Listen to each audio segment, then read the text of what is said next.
हेडलाईन्सचे प्रायोजक आहे NBC bearings, लांब पळण्यासाठी। महायुतीच्या जागा वाटपावर तिढा कायम, अद्याप तोडगा नाही। शिंदे फडणवीस अजितदादांमध्ये वर्षावर 2 तास बैठक। काँग्रेसकडून राज्यातील 7 जागांसाठी उमेदवार घोषित। पहिल्या टप्प्यात निवडणूक असलेल्या पूर्व विदर्भातील उमेदवार अद्याप वेटिंगवरच। काँग्रेसकडून कोल्हापूरमधून शाहू महाराज छत्रपती तर सोलापुरातून प्रणिती शिंदेंना लोकसभेची उमेदवारी। तर काँग्रेसकडून पुणे लोकसभेसाठी रवींद्र धंगेकरांना उमेदवारी। जो आमदार कसब्याचा तो खासदार पुण्याचा, धंगेकरांचं पोस्टर व्हायरल। वसंत मोरे अपक्ष निवडणूक लढवणार। एकदा ठरलं की ठरलं। महाविकास आघाडीकडून रवींद्र धंगेकरांना उमेदवारी जाहीर झाल्यानंतर वसंत मोरे यांचं स्टेटस व्हायरल। नांदेडमधून वसंतराव चव्हाण, लातूरमधून शिवाजी काळगे तर अमरावतीमधून बळवंत वानखेडे यांना लोकसभेचं तिकीट जाहीर।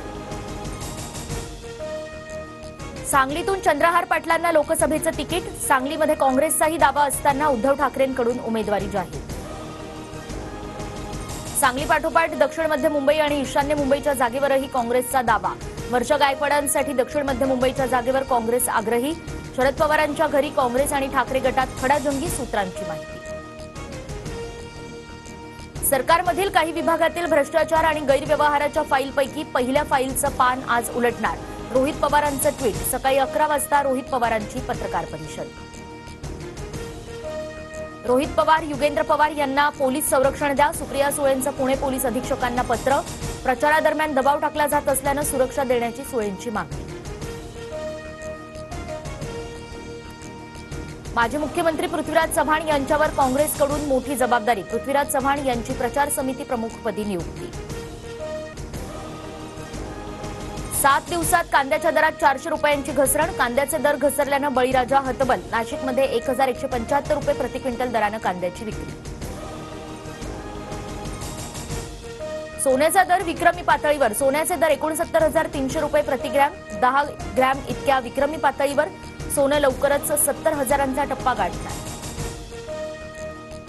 31 मार्चला देशातील सर्व बँका सुरू राहणार। वित्त वर्ष 2024चे व्यवहार पूर्ण करण्यासाठी 31 मार्चला रविवारीही बँका सुरू ठेवण्याचे आरबीआयचे निर्देश।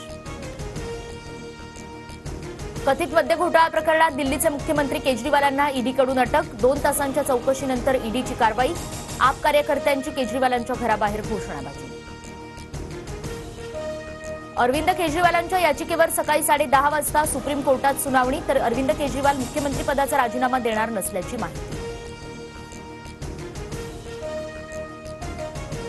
घाबरलेला हुकुमशहा मृत लोकशाही बनवू पाहतोय। केजरीवालांच्या अटकेवरून राहुल गांधींची मोदींवर टीका। तर केजरीवालांच्या कारवाईविरोधात इंडिया आघाडी एकजुटीनं उभी, पवारांची प्रतिक्रिया। हेडलाईन्सचे प्रायोजक आहे एनबीसी बेरिंग्स, लांब पळण्यासाठी।